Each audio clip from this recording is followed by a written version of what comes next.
আপনি যদি টাকা পরিশোধ করতে না পারেন তাহলে তো ব্যাংক আপনার সকল সম্পত্তি ক্রয় করবে এবং নিলামে তুলে বিক্রি করে দেবে। আরে বাড়িঘর সব নিয়ে নিলে আমরা থাকবো কোথায়? রাস্তায়।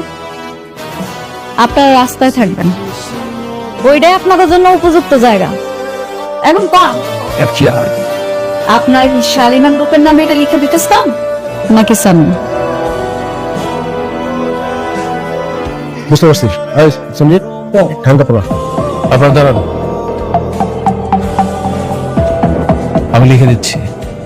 বাহ, বেশ। ম্যানেজার আঙ্কেল, ম্যাডাম বুঝতে পারছেন তো কি করতে হবে? ক্লিয়ার। এখন ওনার কাছে যাইবেন, যেখানে যেখানে সাইন লাগবে সব জায়গায় সাইন নেবেন। নেওয়ার পরে টাকাটা ওনার কাছে বুঝাই দিন। রাতুল সেন আসুন।